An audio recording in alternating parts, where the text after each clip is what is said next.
Բարև սիրելի բարեկամներ, բարև սիրելի հայրենակիցներ, ողջունում եմ բոլորիդ։ Այսօր ունենք հյուր Ազատ քաղաքացի կազմակերպության նախագահ Հոսեփ Խուշուրդյանը։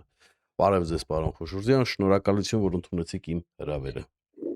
Բարև ձեզ, ես եմ շնորհակալ։ Տեսեք, ձեր կազմակերպության անունը Ազատ քաղաքացի է։ Արդյոք Հայաստանում քաղաքացին ազատ է այս պահին։ Եթե համեմատության մեջ վերցնենք, իսկ ամեն ինչ համեմատության մեջ է ճանաչվում, նախկինում, այո, շատ ավելի վատ էր վիճակը, հիմա շատ ավելի ազատ է քաղաքացին։ Ես որպես այդ քաղաքացիներից մեկը, ինձ շատ ավելի ազատ եմ զգում հեղափոխությունից հետո, քան հեղափոխությունից առաջ էր։ Եվ գնալով ավելի շատ, որովհետև գնալով արտաքին բացասական ազդեցությունները նվազում են, հատկապես Ռուսաստանի ազդեցությունը, իսկ դա իր հետ բերում է նաև որոշակի քաղաքակրթական առաջընթաց, հատկապես նաև Եվրամիության եւ եվրոպական երկրների հետ ավելի սերտ համագործակցությունը։ Դա բերում է իր հետ նոր մշակութային շերտեր, քաղաքակրթական նոր առնչություններ, աշխարհայացքն է բացվում շատ մարդկանց, ովքեր նաև հնարավորություն են ստանում առաջին անգամ իրենց կյանքում շատերը ուղևորվել եվրոպական երկրներ բավականին մատչելի գնով։ Այնպես որ այո, ոնց որ դեպի դրական է գնում այդ իմաստով։ Հուսով եմ մի 5-10 տարուց լիովին կարողանանք մեր եվրոպական երկիրը զգալ թե ազատությունների, թե իրավունքների, թե բարեկեցության, թե անվտանգության տեսակետից։ Բայց այս ազատության հետ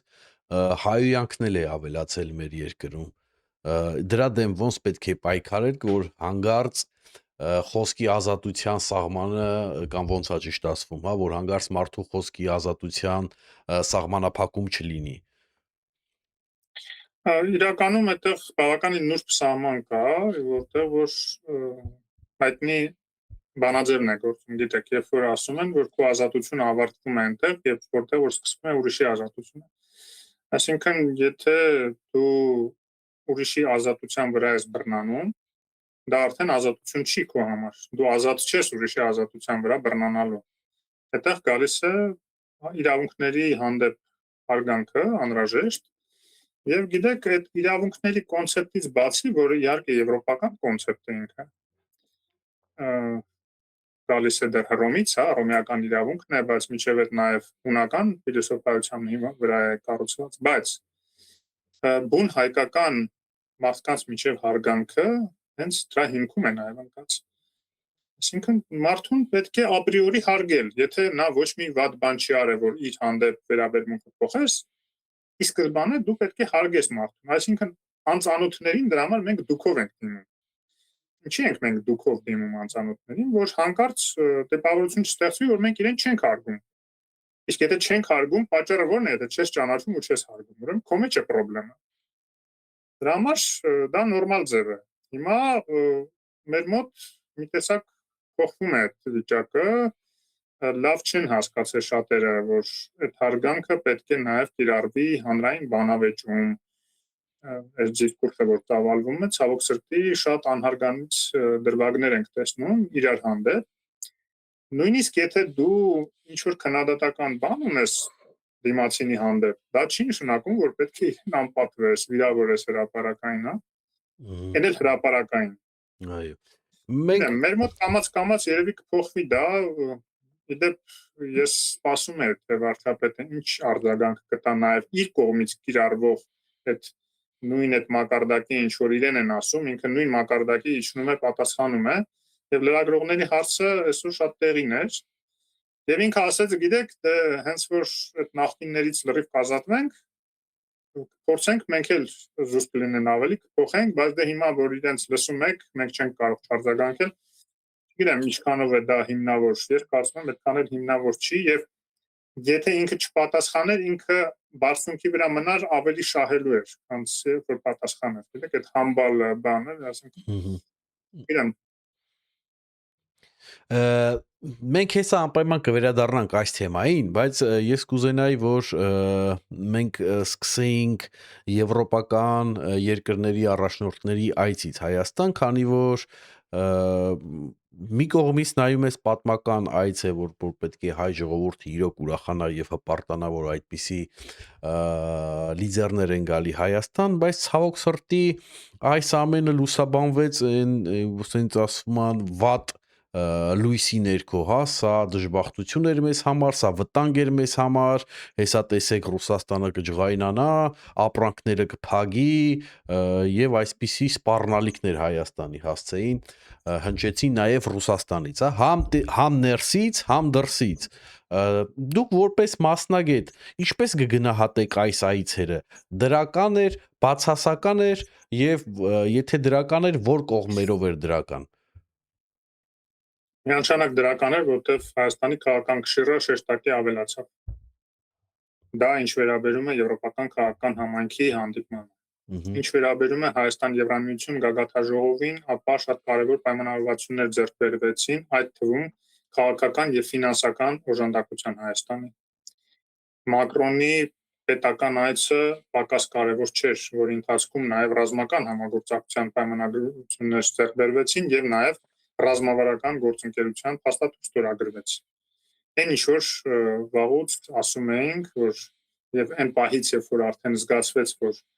Ֆրանսիան չի կարողանում Մինսկի խմբի շրջանակներում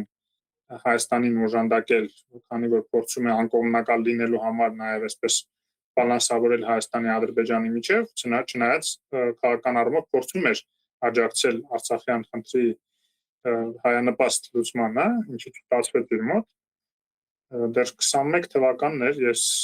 կոչ արեցի, որ մեզ պետք է ոչ թե դեպքում, եթե չի կարողանում Ֆրանսիան մեզ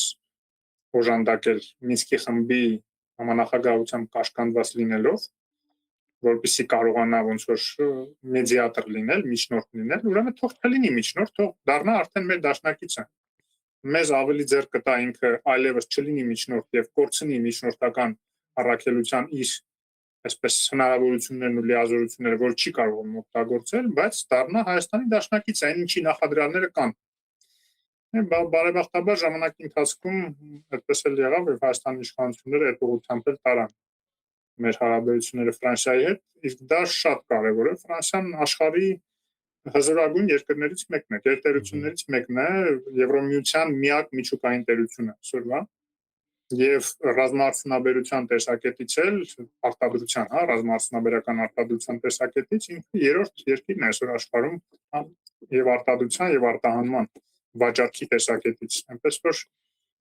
դժվար է թերագնահատել, հա, եւ քանի դեռ այդ լավ հարաբերությունները պահպանվում են Մակրոնի եւ Փաշինյանի, հույս ունեմ, որ դա կշարունակվի եւ անկախ նրանից, որ իր ժամկետն էլ լրանում է, ես կարծում եմ ինքը շատ կարևոր եւ բարձր դիրքեր դեռևս կգրավի, լինի դա Եվրամիությունում, թե ՄԱԿ-ում, թե ՆԱՏՕ-ում, դեռ հստակ դժվար է ասել, բայց վստահ եմ իրպես գործիչը, այսպես տաշած քարի պես չի մնա գետնին։ Այ տեսնում եք, դուք ասացիք, որ Մակրոնի ժամկետը լրանում է եւ այսպես կոչված ռուսական թեզերից է, որ Մակրոնը գնում է եւ նաեւ Հայաստանը ճանապարհ չունի Ֆրանսիայի հետ, որ Ֆրանսիան կարողանա Հայաստանին օգնել, հա, եւ այլ ընտրակ չկա, քան Ռուսաստանը։ Այսուր է գնում Հայաստան։ Ռուսաստանում այդպես էլ խելքը գլխին քաղաքագետներ չկարողացան գտնել, որոնք որ օգնեին քաղաքական գործիչներին ճիշտ քաղաքականություն վարել Հայաստանի եւ ընդհանրապես հարևանների հանդեպ։ Չգիտես ինչի այնտեղ մնում է այդ համոզմունքը, որ ինչքան բարձր գորան հարևանների վրա, ինչքան շատ սպառնան, այնքան ավելի հարևանները իրենց կհակվեն դեպի իրենց, կվախենան եւ կհակվեն դեպի իրենց։ Քանի որ Ռուսաստանը ինքը ճորտերի երկիր է եղել երկար ժամանակ, ճորտատիրությունը այնտեղ վերացել է մոտավորապես նույն ժամանակաշրջանում, ինչ որ Միացյալ Նահանգներում ստրկատիրությունն է վերացել սևամորթների հանդեպ, հա, եւ դրա համար հոգեբանորեն ինքը ճորտը չի կարող հավասարի պես շփվել։ Եթե ինքը իշխանություն է ստանում, ինքը փորձում է ուրիշներին ճորտացնել։ Բայց ինքը չի կարող պատկերացնել, որ դիմացինը կարող է ճորտ չլինի իր հոգեբանությամբ։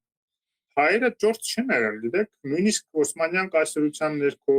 պարսկական կայսրության ներքո հայերը բավականին ազատություններ են ունեցել եւ շարունակելով են ազատ քաղաքացի միտքը, ճիշտ է, ժամանակ ազատ քաղաքացի չեն եղել, ավելի շատ հարկեր են մուծել որպես այլադավաններ, օրինակ Օսմանյան կայսրություն եւ այլն, բայց համենայն դեպս ճորտել չեն եղել, էլի։ Եվ դա դարերով եկել է այդ ավանդույթը եւ ապստամբել են անդադ, եթե հանգած մեկը փորձել է իրեն ճորտացնել, բայց միաժամանակ նույնիսկ այդ սահմանափակումները, որ եղել են իրենց հանդեպ, դրա դեմ պայքարը միշտ բերել է այդ ազատականության ոգու աճին եւ դրա համար պատահական չի հայերը իրենց բնույթով ազատական են, հա, լիբերալ բառը չեմ ուզում օգտագործեմ, որտեղ դա միշտ եվրոպական էլի արժեքային կոնոտացիա է իր մեջ պարունակում, հենց ազատական բառն եմ ուզում օգտագործել, հա, բուն հայկական ազատության տենչացող, ազատություն սիրող այդ տիպի ուրեմն հասարակությունն է դրա համար էլ ձևավորվել Հայաստանում։ Եվ Ռուսաստանից դժվարանում են ընկալել դա, եւ միայն հայերին չի վերաբերում, ուկրաինացիներն էլ, ուկրաինական այդ վոլնիցան, հա, այդ կազակների եւ այլն, այդ ամեն ինչը ռուսների համար խորթ է միշտ եղել։ Իրենք ցար են միշտ ունեցել, ճորտ են եղել այդ ցարի ձեռքում, այդ ցարի նշանակած ֆեոդալների, կալվածատերների ձեռքում ճորտ են եղել, բարիզ բուն իմաստով ցանկացած ֆեոդալ ինչ ուզեցել է, կարացել է անել ուրեմն այդ մարդկանց հետ, որոնք իբր ինքնուրույն հող են մշակել եւ ստրուկ չեն եղել այսպես, հա, կարգավիճակում, բայց ըստ էության ստրկական կարգավիճակում են եղել։ Հիմա այդ մարդիկ եկել են իշխանության իրենց մոտ, որ ասում են չտեսան պատից կախ, տեսան ճակտից կախ։ Ինչ իրադարձությունների հետևանքով հեղափոխություն եղավ 17 թվականին, հա, այդ բանը կոմունիստական եւ այլն։ Եվ այսպես շրջվեց ամեն ինչ։ Հիմա շատ ճորտեր հայտնվել են իշխանությունում եւ իրենք մտածում են, որ ոնց մենք հզոր ենք, ուրեմն մի հատ հարևանների վրա գոռում ենք ու խելոք նրանք գալիս են մեզ ինչ ուզում ենք տալիս են, հա, իրենցից։ Տվյալ դեպքում Հայաստանից օրինակ նույնիսկ գոռալ չպահանջվեց, իրենց պես մեկը, իրենց հոգեբանություն ունեցող մեկը այստեղ նախագահ էր եւ ինքը իր կամքով մեր ունեցվածքը հարստությունները ահագին տվեց գույք պարտքի դիմաց ֆորմուլա, որ իրականում գույք իշխանության դիմաց էր, որտեղ իր նպատակը իր երազանքն էր, որ Ռուսաստանը իրեն աջակցի հայ ժողովրդին ճորտացած պահելու իր ցանկության մեջ, որտեղ հայ ժողովուրդը իրեն չէր ընտրել եւ ինքը ուզեր չուզեր պետք է դրսի ուրեմն օժանդակության հիման վրա այստեղ մնար, հա։ Եվ դրա համար էլ պատահական չի, որ իշխանափոխությունը եւ իշխանության անցումը իրենից իր ժառանգորդին էլի արյամբ զուգորդվեց։ Ինքը արյամբ եկավ, արյամբ էլ գնաց Ռոբերտ Քոչարյանը։ Եվ հիմա բարեբախտաբար ամեն ինչ իր տեղն է ընկել, գոնե ծանր գնով իհարկե, մեծ կորուստների գնով, բայց արդեն Ռուսաստանը կամաց համակերպում էին մտքեր, նաև քանի որ թուլացել է Ուկրաինայում մղած պատերազմի պատճառով, համակերպում է, որ մի քիչ ավելի հարգալից գոնե պետք է շփվել հարևանների հետ եւ չի կարելի անընդհատ այսպես սպառնալիքներով, վախացնելով առաջ գնալ։ Եվ հիմա դրա համար ուրեմն առաջի դեմքերի մակարդակով շատ զգուշ են այդ սպառնալիքները հնչեցվում։ Եթե նկատեցիք, Պուտինը այսպես ուղիղ սպառնալիք չհնչեցրեց, ավելի շատ տնտեսական բաներին էր տանում, չնայած Ուկրաինայի հետ զուգահեռներ անցկացնելը էլի քողարկված այսպես սպառնալիք էր իր մեջ պարունակում, որը հաստատ վրդովվեցնում է մեր ժողովրդին, մեր մարդկանց, եւ եթե Ռուսաստանը 30% Հայաստանի քաղաքացիների Ռուսաստանին համարում էր սպառնալիք վերջին հարցումներով, վստահ եմ այս վերջի շրջանի իրենց պահվածքը, որ անդադ սպառնում են, էս կանենք, տնտեսական սանկցիաներ կանենք, Ուկրաինայի օրը կգցենք ձեզ եւ այլն, կամաց բերում են նրան, որ շատ ավելի շատ մարդիկ են հասկանում, որ Ռուսաստանը սպառնալիք է Հայաստանի համար, ոչ թե 30%-ը, վստահ եմ արդեն 50%-ից ավելին հիմա որ հարցումներ լինի, կասեն, որ այո, Ռուսաստանը սպառնալիք է։ Այնպես որ այդ առումով հələ պետք է հասկանանք, որն է ավելի մեծ վտանգ Հայաստանի համար, Ռուսաստանը թե Թուրքիան, որի հետ հարաբերությունները կարծես թե կարգավորվում են, որը բանով մեզ չի սպառնում այդ երկիրը, հակառակը ինքը դառնալու է վերջի վերջո ցամաքային կամուրջը մեր եւ Եվրամիության միջև, եւ այդ իմաստով եթե մենք մտածում ենք, որ եթե հանգարց Ռուսաստանը որոշի հարձակվել օրինակ Հայաստանի վրա, բնականաբար ինչ-որ ցամաքային նախամուտք պետք է ունենա, ամենակիչ հավանականը այն է, որ Թուրքիայով դա տեղի ունենա, չէ՞։ Ամենակիչը, որովհետեւ Թուրքիան ՆԱՏՕ-ի անդամ է։ Հələ կարող ենք մտածել, որ կարող է Ադրբեջանը տարածք տա, որ ռուսական զորքերը իր տարածքով գան Հայաստանի վրա հարձակվեն, կամ Վրաստանը կարող է տարածք տա, որ էլի շատ քիչ հավանական է, բայց ամենակիչը հավանական է Թուրքիայի դեպքում։ Այնպես որ շատ բաներ վերարժևորվում են նաև արտաքին քաղաքական մեջ, բայց կարևորը որ մեր հասարակությունը, մեր ժողովուրդը գնալով ավելի իմաստուն է դառնում, էլի եմ ասում, ծանր գնով, սեփական փորձի վրա ցավոք սրտի, որ գիտեք, խելոքները սեփական փորձի վրա են սովորում, իմաստուններ ուրիշների փորձի վրա, իմաստուն չգտնվեցինք ցավոք, ինչ արած գոնե սեփական դառը փորձի վրա սովորենք, իմանանք ով է եւ ով կարա իրոք դաշնակից լինի, իսկ ով ուղղակի մեծ միշտ մանրամիտ տեղ օգտագործել է, որպեսզի մեր շահերի հաշվին առևտուր անի նույն մեր թշնամիների, ախոյանների հետ, նույն Ադրբեջանի հետ եւ այլն։ Պարոն Հոսեփ, բայց եթե Ռուսաստանը մեր ճանապարհները փակի, հա, առևտրի համար, մենք ինչ ենք անելու։ Ինքն աննով դիմեք ինձ, առանց պարոնի ուղղակի խոսեք, հա։ Ուրեմն Ռուսաստանը փակելու համար պետք է ինքը նախ շատ երկար հաշվարկի, որտեղ ինչքան որ մեր է վնաս տալու, այնքան ինքն է վնաս կրելու։ Այսօր այդ 7 միլիարդի առևտրից ավելի շատ ինքն է օգտվում, քանի որ նաև զուգահեռ իմպորտ է գնում Հայաստանի միջոցով դեռևս որոշ ապրանքատեսակների, քան Հայաստանը, որտեղ այդ զուգահեռ իմպորտից Հայաստանը շատ չնչին մաքսային ինչ որ բաներ է ստանում, չնչին էլ եմ ասում, 15 միլիարդ էր համարյա, տեսակ, համարյա կիսով չափ կրճատվեց ու ոչ մի ազդեցություն Հայաստանի տնտեսության վրա դա չունեցավ։ Ինչ եղավ, ոչինչ չեղավ, որովհետև Հայաստանը դրանից գրեթե բան չէր ստանում։ Հա, որոշ բիզնեսմեններ լավ հարստացան, փառք ու պատիվ իրենց որևէ խնդիր չկա, հայ բիզնեսմեններ են, թող հարստանան։ Բայց այդ առևտրի ձեռը մենք պատանդը չենք ընկել։ Այնտեղ բաներ կա, որ Ռուսաստանը շատ կարիք ունի Հայաստանից գնելու։ Պատահական չի, որ հիմա նույնիսկ այդ սանկցիաները, որ փորձում են կիրառել, այսպես սեգմենտար մի քանի փոքր պարտիաների ապրանքատեսակների վրա են անում, ասեն, հա, ջերմուկ կարող են չխմել, ուրիշ բան կարող են խմել։ Մենք էլ առանձնապես չսնանկացավ, որ ջերմուկ գործանը ոչ էլ Հայաստանի Հանրապետությունի, եթե ասենք մի քանի միլիոն շիշ ջերմուկ, մի քանի տասնյակ հազար դոլարի չարտահանվեց Ռուսաստան, հա, եսի մեծ կորուստ չէր։ Բայց մարդիկ են, չէ՞ մնում անգործ, դրան գումարածել կոնյակի խնդիր կա, ընդհանրապես սպիրտի խնդիր կա վաճառելու, որը բոլորը գնում են Ռուսաստան։ Մեր հարևան Պարսկաստանը իմանալով սպիրտ չի օգտագործում եւ մենք էլ ճանապարհ չունենք ոչ մեկին վաճառելու։ Այդ ամեն ինչը փակվելուց կամ չվաճառելուց մարդիկ մնալու են անգործ եւ պատկերացրեք ինչ աղմուկ է բարձրանալու Հայաստանում։ Ուրեմն ես չեմ բացառում, որ ինչ որ մի պահի Ռուսաստանը իրոք որոշ պատժամիջոցներ կիրառի Հայաստանի հանդեպ, ոնց որ արել է Մոլդովայի հանդեպ, Վրաստանի հանդեպ ժամանակին։ Բայց ես հիշեցնեմ, որ դա շատ կարճ տևեց եւ հիմա իրանք իրենց գլխին խփում են Մոլդովայի մասով, որտեղ տեսան, որ Մոլդովան իր բոլոր գինիները, կոնյակները սկսեց վերարտանել Եվրոպա, շատ ավելի վճարողունակ շուկա։ Միջև այդ չէր անում, որտեղ որակի ստանդարտները չէին համապատասխանում եվրոպականին, բայց հենց Ռուսաստանը այդ սանկցիաները մտցնեց, Եվրոպան դռները բացեց, ասեց ոչինչ որ չեն համապատասխանում, մենք բացառության կարգով ձեր ապրանքները կընդունենք, որպեսզի տնտեսությունը չվնասվի Մոլդովայի։ Եվ հիմա Մոլդովայի արտադրողները երջանիկ են ուղղակի, որ այդպես ստացվեց։ Մի պահ իրանք դժվարություններ ունեցան, մի պահ վնասներ կրեցին, բայց հիմա շատ ավելի մեծ շահույթներ են ստանում, որտեղ գիտեք, կոմֆորտ գոտուց դուրս գալու ինչ որ մի պահ է պետք, որ ցանկացած բիզնեսմեն դժվարանում է այդ կոմֆորտ գոտուց դուրս գա, արդեն կայացած կապեր կա, կայացած ճանապարհներ, հա, այդ վաճառվում է, գնում է, եկամուտը գալիս է, այդ նոր ջանքեր է պետք, երբեմն նոր ներդրումներ է պետք, որ նոր լոգիստիկ շղթաներ ձևավորել, նոր շուկաներ գրավել, գովազդանել է պետք, ներկայացնել է պետք, մի քիչ ջանք է պահանջում։ Բայց որ ստիպված է անում, հետո ինքն էլ կտեսնի, թե ինչ լավ արդյունք ստացավ այդ ամեն ինչի հետևանքով։ Այնպես որ ես կարծում եմ ուզեն թե չուզեն մեր գործարարները եւ մենք բազմիցս դա ասել ենք տարիներ շարունակ, որ վաղ թե ուշ այս ուխտը ձեր դրանը չոքելու է։ Հիմիկվանից մտածեք, այդ լոգիստիկ շղթաներ զարգացրեք։ Բայց ոնց հարցը այդտեղ է, ոնց, որ ճանապարհով։ Եթե Մոլդովան Ես ձեզ ասեմ, Լենդրուս ջան, հիմա արդեն Հայաստանից օրինակ հյութեր են գնում, Իտալիայում վաճառվում են, գիտեք։ Բայց որ ճանապարհով են գնում։ Վրաստանով։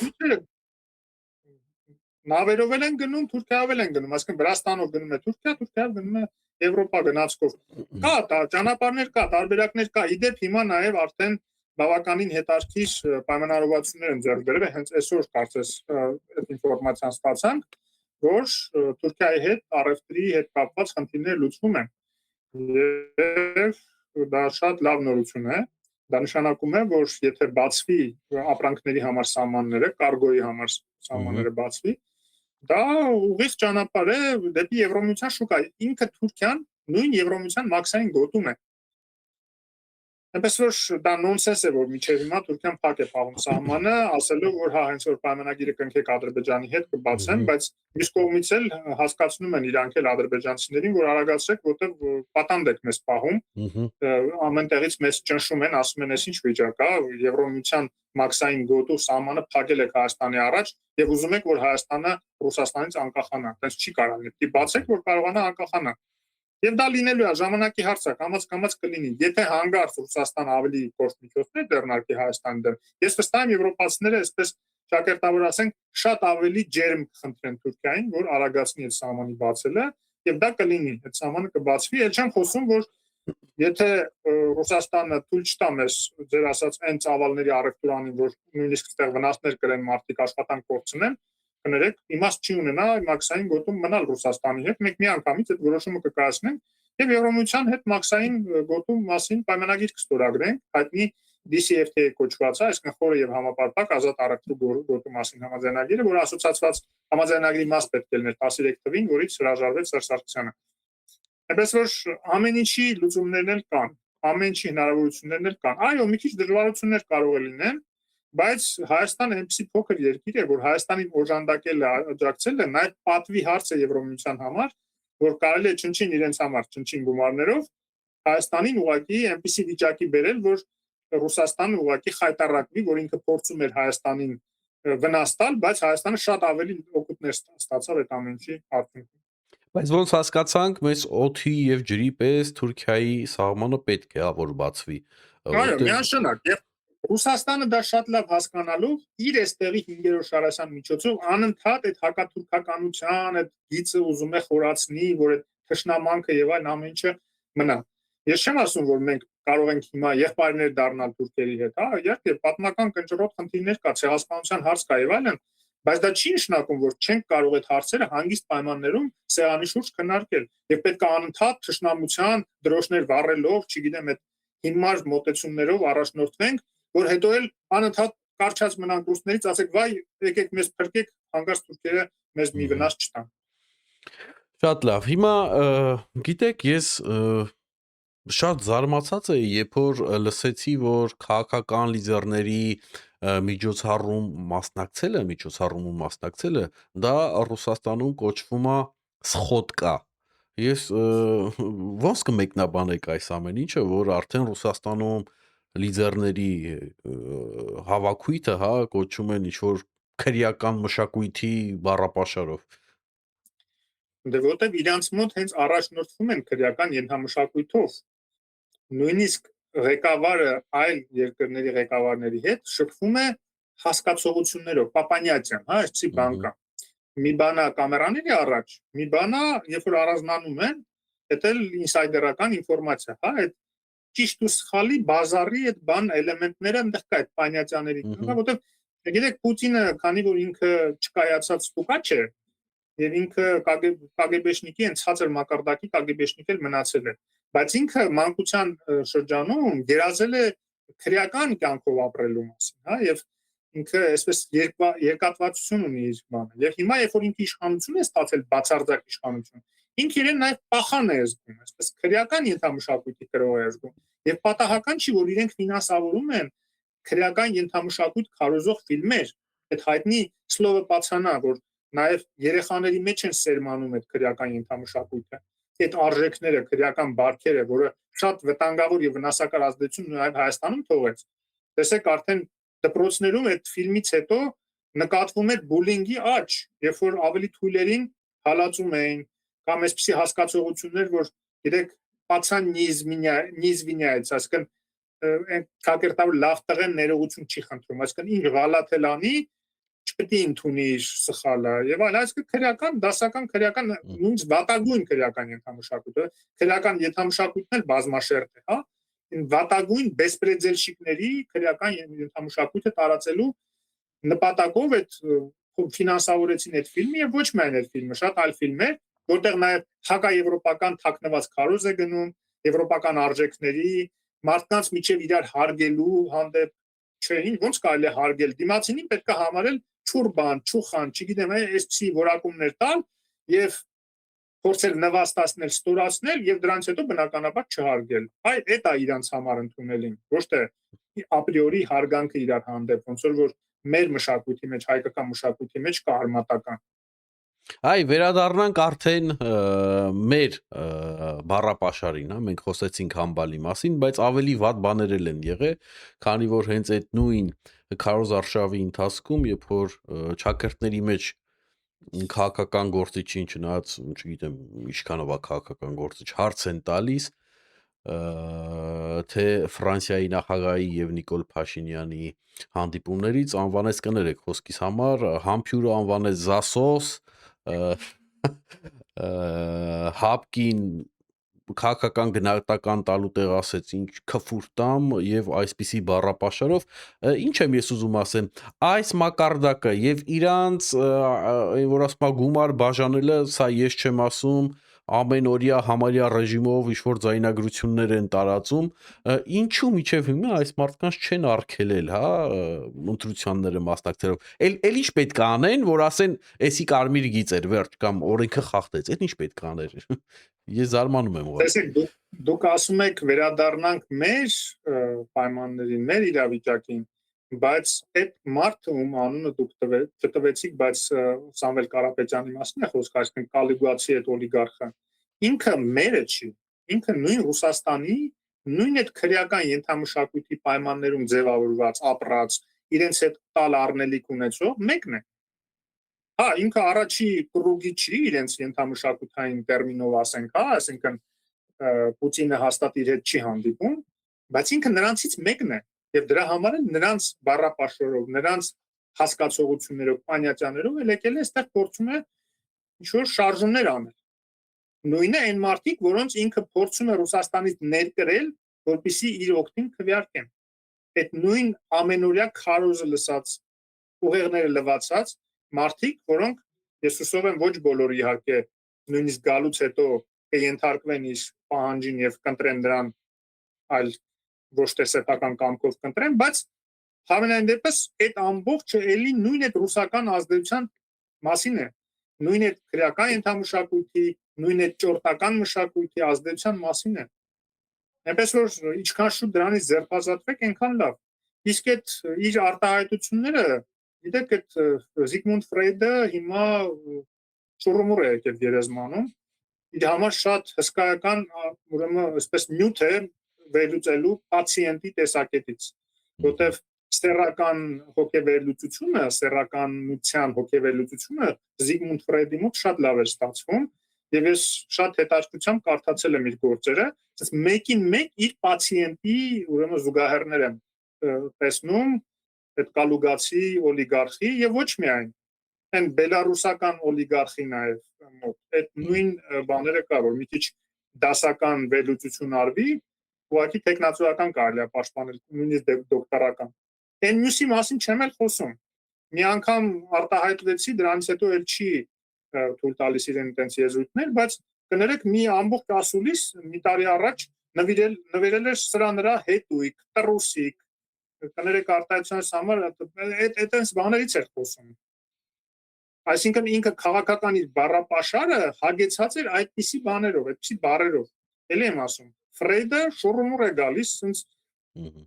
բանից, բերկրանքից վերլուծական նյութի արկայության տեսակետից։ Բայց ինչի չեն արգելվում։ Դե այդ արդեն իշխանությունների քաղաքական կամքից է գալիս, որտեվ էլի նոր հիմա քննադատում են իրենց նաև, ես էլ կմիանամ այդ քննադատությանը, որ հիմա նորից հիշեցին, որ Ռոբերտ Քոչարյանին պետք է պատժել։ Ռոբերտ Քոչարյանին վաղուց էր պետք է պատժել։ 8 տարի իշխանություն եք, չէ՞։ Բացի դրանից, հա, ասում են դե դատարանը նոր է վճիռը, Եվրոդատարանի վճիռը նոր է եկել, այդքան էլ նոր չի եկել, արդեն ահագին ժամանակ է եկել է։ Բայց չգիտեմ, նույն օրինակ այդ կալուգացի օլիգարխի քաղաքական ուժը գրանցումից զրկելու հնարավորություն կա, որտեղ համատարած ընտրակաշառք տարածող քաղաքական ուժին ոնց կարելի է թույլ տալ մասնակցել ընտրություններին։ Բայց ես հասկանում եմ, որ այդտեղ մի նուրբ պահ կա։ Հələ դեռ մի կողմ ռուսական գրգռելու, Ռուսաստանին Պուտինին գրգռելու եւ նրա խնդրանքին դեմ չգնալու այդ հանգամանքը հələ մի կողմ դրած։ Ես կարծում եմ, որ նաեւ իշխանությունը չի ուզում, որ իրեն մեղադրեն, որ ինքը ամենաուժեղ մրցակցին, այսպես մրցապայքարից հանեց եւ այդ գնով դարձավ մեծամասնություն, իշխող կուսակցությունը վստահ է, որ առանց դրա էլ նույնիսկ այս բոլոր խախտումներով, կաշառքներով մեկ է ինքը հաղթելու է եւ դա ավելի համոզիչ հաղթանակ կլինի, ավելի լեգիտիմ իշխանություն կլինի, նաեւ հետընտրական որոշ գործընթացներից ուրեմն զերծ մնալու տեսակետից, որտեղ մենք տեսնում ենք ակնհայտ է, որ Ռուսաստանի պլան B-ն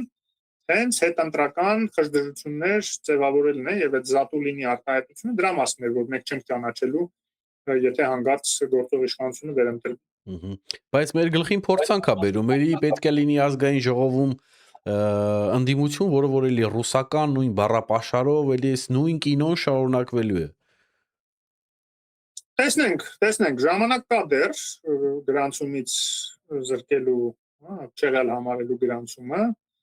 Ես կարծում եմ նաև դա կախված կլինի նրանից, թե սոցհարցումները վերջի պահին ինչ են ցույց տալու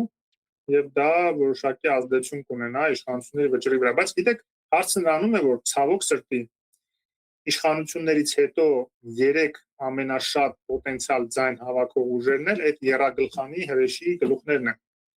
Եվ եթե 3-ն էլ չանցնեն, օրինակ մեկին չգրանցեն, այն երկուսը շեմը չհաղթարեն, որին շատ հավանական է,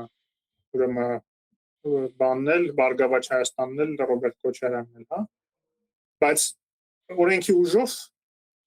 չի կարող, չէ՞, մի ընդդիմություն բանը մի քաղաքական ուժ մտնի եւ ընդդիմություն չլինի։ Երկու ուժ էլ պետք է մտնեն։ Եվ ոնց որ իդեպ 21 թվականին ոնց եղավ, Սերժ Սարգսյանի ուժը ոնց հայտնվեց, չէին հաղթարել, բայց քանի որ հաջորդ ամենաշատ ձայներ հավաքած իրենք էին, իրենք օրենքի ուժով մտան դարան 3-րդ ֆրակցիան։ Հիմա նույնը այս վիճակն է։ Եթե շեղալ են համարում օրինակ սկալուգացու ուժին, այն երկուսը նույնիսկ եթե չանցնեն չհաղթարեն շեմը, անցնում են ազգային ժողով որպես ամենաշատ հավաքածները։ Իսկ այսօրվա դրությամբ սոցհարցումների, ըստ սոցհարցումների նրանք են հաջորդ երկուսը։ Եթե ինչ-որ մի բարեբախտությամբ որևէ այլ քաղաքական ուժ ցանկալի է իհարկե ժողովրդավարական ընդդիմություն ներկայացնող, որին ես նաև համակրում եմ, օրինակ Հանրապետություն կուսակցությունը կլինի դա, թե Հանուն Հանրապետության կուսակցությունը,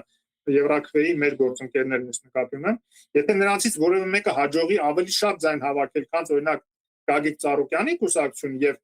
էլի թեկուզ չհաղթարի շեմը, բայց ավելի շատ ձայն հավաքի, օրենքի ուժով արդեն ինքը կմտնի խորհրդարան։ Իհարկե շատ ցավալի է, որ այդ միավորումը տեղի չունեցավ եւ շատ ավելի հավանականություն մեծ կլներ, որ այդ սցենարը իրականանար, բայց ցավոք սրտի չեղավ, հիմա ինչ եղել է, պետք է ուրեմն հիմա լավ աշխատեն, որ տեսնենք, որ մեկը իրենցից այդ հաջողության կհասնի։ Բայց ձեր նշած քաղաքական ուժերը թույլ տվեք մի քիչ այսպես ասма քննադատեմ, լավ չեն աշխատում, որովհետև չունեն այն ժողովրդի կողմից վայելող հարգանքը, որ այսօր իրանք կարողանան անգամ խորհրդարան նորմալ անցնել, որտեվ հարցի տակ է։ Ու սա իրանց մեղքն է, որտեվ իրանք շատ ժամանակ խուսափում են բլոգերական ալիքներից, ոնց որ իմ ալիքն էլ գալ եւ հարցազրույցներ տալ եւ մեր հետ զրուցել։ Ես չգիտեմ ինչու, ես չգիտեմ իրանք ոնց են մտածում, բայց մենակ իրանք նույն տեղերում են խոսում։ Ու սա իրանք իրանց հարվածում են։ Հետո գիտեք, այսպիսի բան էլ կա, կարող է ինչ-որ բլոգեր թեկուզ ես ժամանակին ինչ-որ մի հարցում քննադատած լինեմ եւ իրանք դա հիշելով չուզենան գան եւ ինչ-որ հարցազրույցներ տան, մոռանալով, որ իրանք առաջ են տանում եվրոպական, արժեքները, իսկ եվրոպական արժեքներում հենց քեզ պետքա քննադատեն։ Եթե դու քաղաքական գործիչ ես, քեզ պետքա քննադատեն ու դա նորմալ է ու դա ճիշտ է։ Բայց չգիտեմ, ասում եմ, սա իմ Ես զարմացած եմ, ճիշտն ասած, որտեվ այդքան էլ չեմ կիսում ձեր կարծիքը այն նեղացկոտության պահով, որտեվ ես կարող եմ նույնիսկ ասել, որ իրենք օրինակ միջև Եվրաքվեի նախաձեռնությունը, միջև ժողովրդավարական ուժերի հարթակի ձևավորումը բավականին լարված հարաբերություններ ունեցել նաև միմյանց հետ, բայց ընդհանուր գաղափարի համար, ընդհանուր գործի համար միավորվեցին եւ բավականին լավ հաջող գործ արեցին միասին եւ Եվրաքվեն եւ անկախության համաժողովը 23 թվականի սեպտեմբերին, երբ որ իրոք անկախությանը սպառնում էր Հայաստանի, մենք կարողացանք համախմբել արտախորհրդանական ժողովրդավարական ուժերին եւ միասնաբար հանդես գալ ոչ ասելով ցանկացած ուրեմն սպառնալիքի Ռուսաստանի կողմից կամ ուրեմն հակաժողովրդավարական հակապետական ուժերի կողմից ռևանշի կամ ինչ-որ տեղաշրջման։ Այնպես որ այդ ավելի մի կողմ դնելը սեփական ամբիցիաները որոշ հարցերի շուրջ միավորելու տեսակետից իրենց մոտ կա եւ նաեւ այդ ձեր ասած քննադատությունը վստահ եմ դժվար թե պատճառ լինի, որ իրանք չգան։ Ես իրենց հորդորում եմ ամենայն դեպս, որ իհարկե ձեր ալիքին էլ գան պատասխանեն։ Ես կհետաքրքրեմ թե ինչի չեն գալիս, գուցե տեխնիկական լինի պատճառը, բայց կհորդորեմ իրենց որ գան։ Իրոք ցանկացած հնարավորություն պետք է օգտագործել, մանավանդ որ բավականին քաղաքակիրթ ալիք է ձեր ալիքը եւ ես էլ մեծ հաճույքով մասնակցում եմ, որովհետեւ խնդիր չեմ տեսնում այդտեղ։ Ես միշտ բաց եմ իմ ժողովրդի համար, իմ հետևորդների համար եւ ցանկացած խնդիր անգամ քաղաքական գործիչների հետ ես եթերներում ասում եմ եւ նորից կրկնում եմ, ես բոլոր քաղաքական ուժերին, քաղաքական գործիչներին, վերլուծականներին, բոլորին հրավերներ ուղարկում եմ, ցավոք սրտի շատերը չեն պատասխանում, բայց դա իրանց իրավունքն է։ Անցնենք առաջ, մենք երբ որ իրար հետ արեցինք մեր առաջի հաղորդումը, մոտ 5 ամիս առաջ էր, 4-5 ամիս առաջ էր, եւ այն ժամանակ ունեինք Վենեսուելայի խնդրումը, դեռ Իրանի հետ խնդրեմ չկար, եւ հիմա արդեն խնդրեմ կա։ Ինչ եմ ուզում ասեմ, Տրամպի ճանապարհը վտանգի տակ է այս պահին։ Ոչ թե վտանգի տակ է, ուղղակի իրականացումը հետաձգվում է։ Որտեւ քանի դեռ այս լարվածությունը կա, Իրանի հետ չորոշված հարցեր կան, բնականաբար ինքը լեգիտիմ թիրախ է դառնում Իրանի համար, եթե շարունակվի այս լարվածությունը եւ վտանգ լինի, որ մի օր օրինակ էլի կհարվածի Միացյալ Նահանգները։ Պատկերացնում եք, եթե Միացյալ Նահանգները հարվածի եւ ըստեղ էլ իր ուրեմն թեկուզ ընկերությունները, թեկուզ պաշտոնյաները ինչ որ զբաղվեն ճանապարհի կազմակերպման հարցերով, տրիպի կոնցեսիայի հարցերով զբաղվեն։ Պետք է բացառել, որ ամենայն նաեւ հարգանքով Հայաստանի Հանրապետության ինքնիշխանության հանդեպ իրանցիները կարան ասեն, որ ձեզ շատ ենք հարգում, բայց Ամերիկան մեզ խփում է, մենք էլ քթներիս տակ ստեղ բան անում, հարմար թիրախապ կխփենք, օրինակ։ Չգիտեմ, բայց ես հուսով եմ, որ շատ երկար չի տևելու սա, որտեղ այս լարվածությունը համաշխարհային տնտեսությանն է հարվածում, նավթի գները շարունակաբար աճում են եւ դա ընդհանուր տնտեսական ակտիվությունն է նվազեցնում աշխարհում եւ Տրամպը մեծ ճնշման տակ է հիմա խոշոր բիզնեսների, որ ասում են արագացրա այս հարցը լուծի, կամ էս կոմ մի բան արա, որ ցենց այս անորոշություն չշարունակվի։ Թե չէ կարող է ռեցեսիա սկսվի, հերթական ռեցեսիա, եթե սկսվեց համաշխարհային տնտեսության մեջ, բոլորն են ուժերը, բոլորը, նախ եւ առաջ նաեւ Միացյալ Նահանգները։ Այնպես որ քանի դեռ հələ այդ ակտիվ փուլին չենք հասել Տրամպի ուղու իրականացման, հա, եւ բաներ կա, որ Հայաստանը ինքնուրույն կարող է անի, այդ վտանգը, որ ինչ որ կտապալվի եւ այլն չկա, ուղղակի մի քիչ հետաձգվում է, այս ընթացքում ինչ հասցրեցինք պետք է անենք։ Իսկ Ադրբեջանը չի կարող, որ ասում է քաղաքական խաղեր տալ մեր գլխին։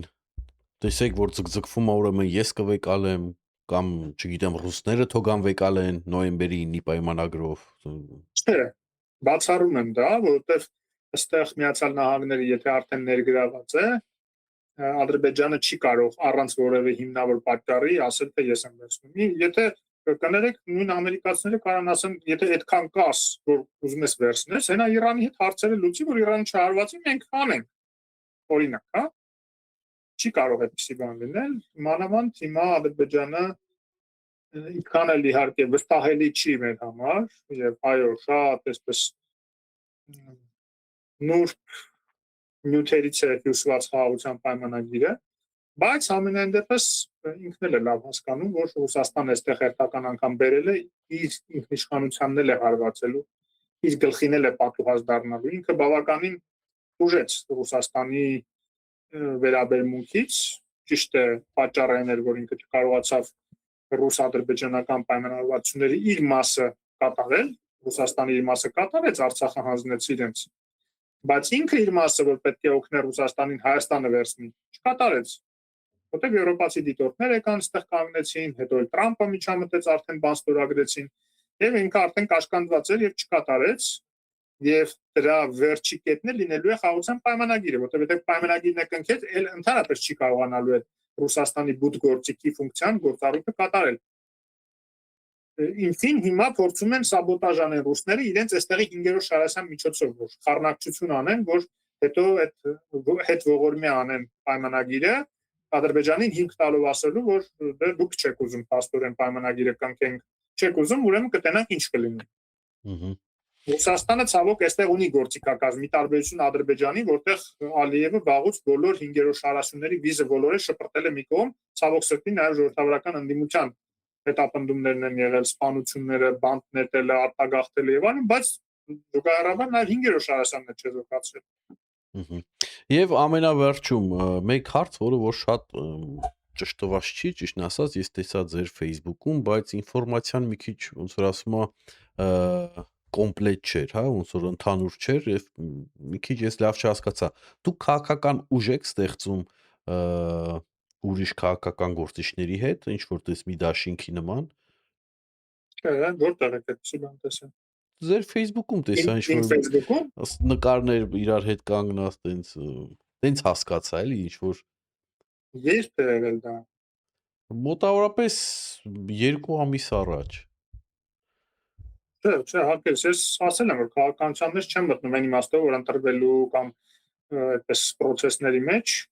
որևէ կուսակցության անդամ չեմ առաջադրվում, ես ինձ ավելի շատ հասարակական դաշտում եմ պատկերացնում։